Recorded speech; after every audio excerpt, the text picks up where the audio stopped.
Hello दोस्तों, मैं ओम प्रकाश कटियार आपका स्वागत करता हूं आपके अपने चैनल A1 एग्जाम स्टडी में। आज हम फिजिक्स का दूसरा वीडियो डिस्कस करने जा रहे हैं। अगर आपने सिर्फ पिछला वाला वीडियो नहीं देखा तो आप उसे चैनल पर जाकर देख सकते हैं। और ये सभी सीरीज के क्वेश्चंस जो कि पढ़ाए जा रहे हैं आपको, ये सभी आने वाले एग्जाम NTPC का CBT 2 है और ग्रुप डी है या UP SSC का BDO का एग्जाम होने वाला है या लेखपाल होगा, इन सभी में अगर साइंस आ रही है तो इसमें से क्वेश्चन आने की संभावना रहती है। तो चलिए अपने पहले क्वेश्चन से शुरू करते हैं।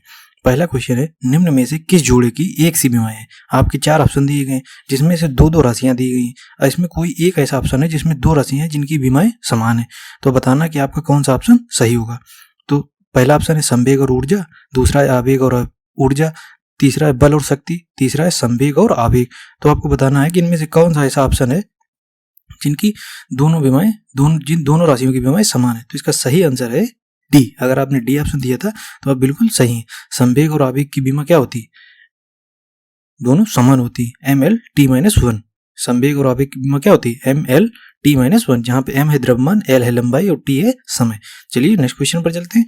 सेकंड नंबर क्वेश्चन है अपना, निम्न में से कौन से युग्म का समान विमीय सूत्र है? ऊपर वाला ही क्वेश्चन से बस उसकी लैंग्वेज बदली, मतलब किन दो राशियों के विमीय सूत्र समान है? आपके ऑप्शन है कार्य तथा स्थितिज ऊर्जा के, घनत्व या विशिष्ट ऊर्जा के, बल या संवेग के, प्रतिबल या स्ट्रेन या तनाव के। तो बताइए इनमें से कौन सा ऑप्शन सही होगा?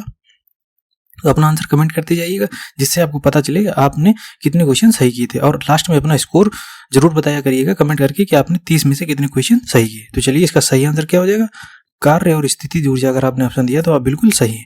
कार्य और स्थितिज ऊर्जा की बीमा समान होती है। तो चलिए नेक्स्ट क्वेश्चन पर चलते हैं। थर्ड क्वेश्चन है अपना, ऊष्मा का कैलोरी मान लगभग कितने के बराबर होता है? मतलब 1 कैलोरी बराबर कितने जूल होते हैं? बस आपसे ये सीधा सीधा सवाल पूछा गया। तो 1 कैलोरी बराबर 1 जूल होता है, ये 2.2 जूल होता है, ये 4.184 जूल होता है, या 4.8 जूल होता है। तो इसका सही आंसर क्या हो जाएगा?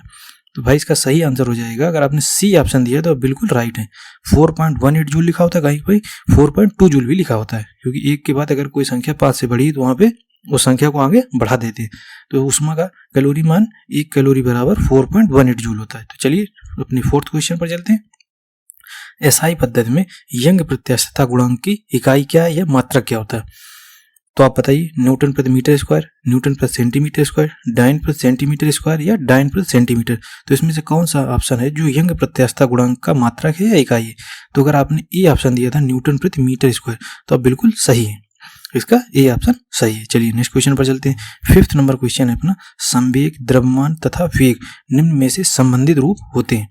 मतलब अगर संवेग का सूत्र दिए गए, संवेग बराबर द्रव्यमान बटे वेग होता है, संवेग बराबर द्रव्यमान गुणे वेग होता है, या वेग बराबर द्रव्यमान गुणे संवेग होता है, या द्रव्यमान बराबर संवेग गुणे वेग होता है। इसमें सूत्र पूछा गया है कि कौन सा सूत्र सही दिया गया है।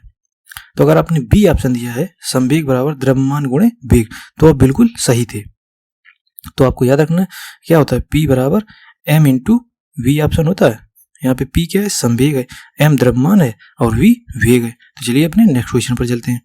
6 नंबर क्वेश्चन है, 1 किलोग्राम किसके बराबर होता है? आपके ऑप्शन है 980 डाइन के, 9.8 न्यूटन के, 8.9 न्यूटन के, या 9.8 न्यूटन के। कन्वर्जन से क्वेश्चंस बहुत पूछे जाते हैं क्योंकि ये इजी भी होते हैं। अगर आपको नहीं पता तो आप गलत करके जरूर आएंगे। तो इसका सही आंसर क्या हो जाएगा? अगर आपने बी ऑप्शन दिया है 9.8 न्यूटन तो आप बिल्कुल सही। क्यों? 9.1 किलोग्राम बराबर होता है 9.8 न्यूटन। चलिए नेक्स्ट क्वेश्चन पर चलते हैं। 7th नंबर क्वेश्चन है, जूल निम्न में से किसकी इकाई है? शक्ति की, ऊर्जा की, बल की, या इनमें से कोई नहीं? तो अपना आंसर कमेंट करिए कि जूल किसकी इकाई है। तो इसका सही आंसर क्या हो जाएगा? सही आंसर हो जाएगा, अगर आपने बी ऑप्शन दिया ऊर्जा की, जूल इकाई है ऊर्जा की। कार्य तथा ऊर्जा की इकाई क्या होती है? जूल होती, और इनकी बीमाएं भी समान होती हैं। चलिए नेक्स्ट क्वेश्चन पर चलते हैं। 8 नंबर क्वेश्चन है अपना, इलेक्ट्रॉन वोल्ट निम्न में से किसकी इकाई है? आपके ऑप्शन है आवेग, करंट, या विद्युत, ऊर्जा, या पावर। तो इलेक्ट्रॉन वोल्ट निम्न में से किसकी इकाई है? तो इसका भी अगर आपने आंसर सी दिया है तो बिल्कुल सही है, ऊर्जा की इकाई होती है इलेक्ट्रॉन वोल्ट। चलिए नेक्स्ट क्वेश्चन पर चलते हैं। 9 नंबर क्वेश्चन है अपना, अब सीधे सीधे बीमा दे दी गई। यहाँ पे पूछा गया ML²T-2 किस राशि की बीमा है? आपकी है पावर की, शक्ति की, गतिज ऊर्जा की, संवेग की, या दाब की। तो आपका आंसर कमेंट करिए, ML²T-2 किस राशि की बीमा होगी? तो अगर आपने बी ऑप्शन दिया है तो आप बिल्कुल सही है, गतिज ऊर्जा, या ऊर्जा अगर होता तब भी बिल्कुल सही होता। चलिए नेक्स्ट क्वेश्चन पर चलते हैं। 10वां क्वेश्चन अपना, तरंग दैर्ध्य। यहाँ पे दैर्ध्य है, तरंग दैर्ध्य सामान्यतः निम्न में से मापी जाती है। मतलब किस राशि में मापी जाती है, सेंटीमीटर में मापते हैं, मीटर में मापते हैं, मिलीमीटर में मापते हैं या माइक्रोन में मापते हैं। तो उम्मीद है आप इस क्वेश्चन को गलत नहीं करेंगे। तो तरंग दैर्ध्य को मापते हैं हम मीटर में। अगर आपने बी ऑप्शन दिया था तो आप बिल्कुल सही थे। चलिए नेक्स्ट क्वेश्चन पर चलते हैं। वीडियो को लास्ट तक देखिए क्योंकि आने वाला हर क्वेश्चन आपके एग्जाम्स का आया हुआ क्वेश्चन है और दोबारा फिर रिपीट हो सकता है। आप नेक्स्ट क्वेश्चन अपना, ज्योति तीव्रता का मात्रक क्या होता है। आपके ऑप्शन है वेबर, फैराडे, फ्यूरी या कैंडिला। तो अपना आंसर कमेंट करिए कि ज्योति तीव्रता राशि का मात्रक क्या होगा। तो इसका सही आंसर हो जाएगा, अगर आपने डी ऑप्शन दिया था तो बिल्कुल सही, कैंडिला होता है ज्योति तीव्रता का मात्रक। चलिए नेक्स्ट क्वेश्चन पर चलते हैं। 12वां क्वेश्चन है कैपिटल जी, जिसे कहते हैं सार्वत्रिक गुरुत्वाकर्षण नियतांक, जो कि कांस्टेंट होता है। इसकी बीमा क्या है। आपके 4 ऑप्शन दिए गए, तो अपना आंसर कमेंट करिए। इसमें ए ऑप्शन, बी ऑप्शन या सी ऑप्शन, तो इसमें किस कैपिटल जी की बीमा कौन सी सही होगी। तो अगर आपने ए ऑप्शन दिया है भैया तो अब बिल्कुल सही है। m-1 L³ T-2 ये होती है कैपिटल जी की बीमा, जिसे हम सार्वत्रिक गुरुत्वाकर्षण नियतांक कहते हैं। चलिए नेक्स्ट क्वेश्चन पर चलते हैं अपना। 13 नंबर क्वेश्चन है और ये क्वेश्चन मोस्ट IMP क्वेश्चन है, तो इसलिए आपको इसको पढ़ के जाना है। चलिए नेक्स्ट क्वेश्चन पर चलते हैं। 13 नंबर क्वेश्चन है SI पद्धति का प्रचलन कब से शुरू हुआ। मोस्ट IMP क्वेश्चन, UPSI के एग्जाम में आया था ये क्वेश्चन और RRB LP की 2018 के प्री में ये क्वेश्चन आ चुका है। तो चलिए आपके ऑप्शन है 1960 में, 1971 में, 1967 में या 1957। तो बताइए SI पद्धति कब से शुरू हुई थी। तो इसका सही आंसर हो जाएगा आपका बी ऑप्शन, 1971 में SI पद्धति शुरू हुई थी। तब उससे पहले क्या थी, सबसे पहले आई CGS पद्धति, उसके बाद आई FPS पद्धति, उसके बाद आई MKS पद्धति और सबसे लास्ट में 1971 में आई SI पद्धति। क्यों, क्योंकि इंटरनेशनल है, मतलब आप कहीं भी जाइए ये पद्धति कार्य करेगी, जबकि और सभी पद्धतियां थी वो किसी विशेष क्षेत्र के लिए बनाई गई थी। तो चलिए अपने नेक्स्ट क्वेश्चन पर चलते हैं।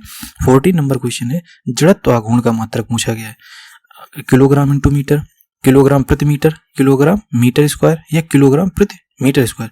तो बताइए अपना सही आंसर क्या हो जाएगा इसका। जड़त्व आघूर्ण का मात्रक क्या होता है। अगर आपने सी ऑप्शन दिया है तो आप बिल्कुल सही है, किलोग्राम मीटर स्क्वायर ये होता है जड़त्व आघूर्ण का मात्रक। तो चलिए नेक्स्ट क्वेश्चन पे चलते हैं और ये मात्रक से रिलेटेड जितने भी क्वेश्चन होते हैं सभी IMP क्वेश्चन होते हैं। चलिए अपना 15 नंबर क्वेश्चन है जूल सेकंड किसकी इकाई है। मतलब नीचे दी गई आपको राशियां, तो इसमें पूछा गया कि जूल सेकंड निम्न में से किसकी इकाई, ऊर्जा की, कोणीय संवेग की, आकृति की या वेग की। तो जैसा कि आप आंसर दे चुके होंगे, तो अगर आपने बी ऑप्शन दिया था तो आप बिल्कुल सही, कोणीय संवेग की इकाई है जूल सेकंड। तो याद रखिएगा जूल सेकंड किसकी इकाई है, कोणीय संवेग की। चलिए नेक्स्ट क्वेश्चन पर चलते हैं। 16 नंबर क्वेश्चन है, अब ऊपर पूछा गया था उसकी इकाई, मतलब कोणीय संवेग की इकाई पूछी दी गई थी जूल सेकंड, अब यहाँ पे उसकी बीमा पूछी गई। तो अपना आंसर कमेंट करिए कि कोणीय संवेग की अगर आपका बीमी सूत्र लिखना है तो क्या लिखेंगे। तो इसका सही आंसर हो जाएगा, अगर आपने डी ऑप्शन दिया है mL² T-2, तो अब बिल्कुल सही है। याद रख लीजिएगा हमेशा के लिए m1 L² T-2 ये हो जाएगी कोणीय संवेग की बीमा। चलिए नेक्स्ट क्वेश्चन पर चलते हैं। 17वां है SI इकाइयों में कार्य तथा ऊर्जा की इकाई क्या होती है। अगर आपने ऊपर वीडियो ध्यान से देखी है तो आप इस क्वेश्चन का आंसर डेफिनेटली कर लेंगे, क्योंकि इस क्वेश्चन का आंसर मैं वर्बली रूप से ऊपर दे चुका हूं। तो आपके ऑप्शन है वाट, जूल, किलोवाट या अर्ग। तो SI इकाइयों में ऊर्जा एवं कार्य की इकाई क्या होगी। अगर आपने इसका सही आंसर दिया है बी, तो आप बिल्कुल राइट आंसर हैं और आप मन लगाकर वीडियो को देख रहे हैं। इससे ये पता चलता है कि आप अपनी पढ़ाई के प्रति सीरियस हैं। तो ऊर्जा और कार्य की दोनों की इकाइयां समान होती हैं और उसकी इकाई क्या होगी, जूल। चलिए नेक्स्ट क्वेश्चन पर चलते हैं। 18वां क्वेश्चन अपना, तापमान को मापने की इकाई क्या है। सेल्सियस में मापते हैं, कैलोरी में मापते हैं, तापक्रम में मापते हैं या इनमें से कोई नहीं। तो उम्मीद है आपने इस क्वेश्चन का आंसर तो गलत नहीं किया होगा किसी भी बच्चे ने। तो इसका सही आंसर हो जाएगा सेल्सियस। अगर गलत किया है तो आज के बाद इस क्वेश्चन को आप कभी भी गलत नहीं करेंगे। आपको चाहे जितनी बार इस क्वेश्चन को रिपीट करके देखना पड़े या अपनी नोटबुक में नोट कर लीजिए। तापमान को मापते हैं सेल्सियस में। चलिए नेक्स्ट क्वेश्चन। और भी पद्धतियां होती है लेकिन ज्यादातर सेल्सियस में ही तापमान हम लिखते हैं। बल बटे क्षेत्रफल का क्या अर्थ है। अगर सूत्र आपको दिए जाते हैं तो निम्न में से किस राशि का ये सूत्र होगा। प्रत्यास्थता का, विकृति का, यंग गुणांक का या प्रतिबल का। तो निम्न में से बल बटे क्षेत्रफल सूत्र होता है, अगर आपने डी ऑप्शन दिया था तो आप बिल्कुल सही है, प्रतिबल का सूत्र होता है बल बटे क्षेत्रफल। चलिए नेक्स्ट क्वेश्चन पर चलते हैं। 20 नंबर क्वेश्चन अपना, निम्न में से किस युग्म के समान विमी सूत्र नहीं है। मैंने नहीं को इसलिए हाईलाइट कर रखा है क्योंकि ये क्वेश्चन आप अगर एग्जाम दिए होंगे और आपने अगर क्वेश्चन गलत किया होगा तो आप इसी बात पे वीडियो को लाइक कर दीजिए, क्योंकि नहीं हम कभी भी नहीं देखते हैं और फटाक से अपना एक आंसर सही मिल जाता है तुम लगाते, जबकि उसमें 3 ऑप्शन सही होते हैं। तो यहाँ पे पूछा गया कि किसमें नहीं सही है, तो मतलब एक ऑप्शन ऐसा होगा जिसमें दोनों राशियों के विमी सूत्र समान नहीं होंगे जबकि और सभी में समान होंगे। तो उसमें से कौन सी राशि, बल एवं दाब की विमी सूत्र समान होती है, कार्य एवं ऊर्जा की, आवेग एवं संवेग की, भार एवं बल की। तो बताइए निम्न में से कौन सी 2 राशियां जिनके विमी सूत्र समान नहीं होते। तो अगर आपने ए ऑप्शन दिया है तो आप बिल्कुल सही है, जबकि कार्य एवं ऊर्जा की समान होती है, आवेग एवं संवेग की समान होती है, भार एवं बल की समान होती है। तो चलिए नेक्स्ट क्वेश्चन पर चलते हैं। और अगर आपको वीडियो पसंद आई है तो लाइक कर दीजिए और चैनल को सब्सक्राइब करके नोटिफिकेशन बेल को ऑल पर सेलेक्ट कर लीजिए, जिससे आपको आने वाली हर वीडियो का नोटिफिकेशन मिलता रहे। और इस वीडियो की PDF आप नीचे टेलीग्राम चैनल का लिंक दिया गया है, वहां से जाकर डाउनलोड कर सकते हैं। तो चलिए अपना 21वां क्वेश्चन है, निम्न में से कौन सी ऊर्जा की इकाई नहीं है। आपके ऑप्शन है जूल, वाट, किलोवाट घंटा या न्यूटन मीटर। तो इसमें से कौन सा आंसर सही हो जाएगा। तो इसका सही आंसर हो जाएगा न्यूटन मीटर। न्यूटन मीटर ऊर्जा की इकाई नहीं होती, जबकि और सभी जूल, वाट, किलोवाट घंटा ये सभी ऊर्जा की इकाई होती हैं। और यह भी नहीं क्वेश्चन वाला क्वेश्चन, इसलिए मैंने नहीं को हाईलाइट कर रखा है। चलिए नेक्स्ट क्वेश्चन पर चलते हैं। 22वां है, 1 हॉर्स पावर कितने के बराबर होती है। ये क्वेश्चन इजी है और मोस्ट MP क्वेश्चन है। कोई नया बच्चा होगा जिसने ये नहीं पढ़ा होगा तो उसके लिए जरूरी है। तो आपको बताना है कि 1 हॉर्स पावर बराबर कितने वाट होते हैं, 746 वाट, 1000 वाट, 740 वाट या 646 वाट। तो अपना सही आंसर कमेंट करिए। तो इसका सही आंसर हो जाएगा 746 वाट। 1 हॉर्स पावर बराबर होता है 746 वाट। चलिए नेक्स्ट क्वेश्चन पर चलते हैं। 23वां क्वेश्चन है, CGS पद्धति में बल की इकाई क्या होगी। जैसे SI पद्धति में तो मात्रक होता है न्यूटन, लेकिन आपसे पूछा जाएगा CGS पद्धति में इकाई क्या होगी। CGS पद्धति में तो आपको बताना है CGS पद्धति कब शुरू की गई थी, ये आपके लिए होमवर्क है। तो आपके ऑप्शन है newton, dyne, metre second square या किलोग्राम। तो बताइए कि CGS पद्धति में बल की इकाई क्या होगी। तो इसका सही आंसर हो जाएगा डाइन। अगर आपने B ऑप्शन दिया था तो आप बिल्कुल सही है। तो चलिए नेक्स्ट क्वेश्चन पर चलते हैं। वीडियो को लास्ट तक देखिए। कैपिटल G की इकाई क्या है, ऊपर पूछी गई थी कैपिटल G की बीमा, और यहाँ पे क्या पूछा गया, कैपिटल G की इकाई। तो आपको बताना है कि इसमें से कौन सा ऑप्शन सही है। तो अगर आपने C ऑप्शन चुना है, न्यूटन मीटर स्क्वायर प्रति किलोग्राम स्क्वायर, तो आप बिल्कुल सही है। ये क्या है, कैपिटल G सार्वत्रिक गुरुत्वाकर्षण नियतांक की बीमा, ये इकाई है। और बीमा क्या होती है, M-1 L³ T-2। चलिए नेक्स्ट क्वेश्चन पर चलते हैं। 25वां क्वेश्चन अपना, कैलोरी निम्न में से किसकी इकाई है, तापमान की, ऊष्मा की, शक्ति की या ऊर्जा की। तो अपना सही आंसर कमेंट करिए। तो कैलोरी इकाई होती है भैया ऊष्मा की। अगर आपने B ऑप्शन दिया था तो आप बिल्कुल सही है। चलिए नेक्स्ट क्वेश्चन, लास्ट के 5 क्वेश्चन बने। घनत्व का CGS पद्धति में मात्रा क्या है। अगर आपसे SI पद्धति में पूछता तो क्या होता, तो अलग होता है, लेकिन अगर CGS पद्धति पूछेगा तो उसका ऑप्शन बताइए, ग्राम प्रति सेंटीमीटर क्यूब, ग्राम प्रति सेंटीमीटर स्क्वायर, ग्राम प्रति मीटर स्क्वायर या किलोग्राम प्रति मीटर स्क्वायर।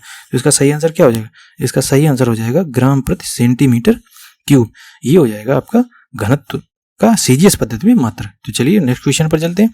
27वां क्वेश्चन है अपना, संवेग का विमी सूत्र क्या होता है। ऊपर आपसे कई बार पूछा जा चुका है, संवेग और आवेग की विमा समान होती है। तो बताइए अगर आप संवेग का विमी सूत्र बता देंगे तो आप आवेग का भी हमेशा के लिए याद कर लेंगे। तो आपके option A, B, C, D में से कौन सा सही हो जाएगा।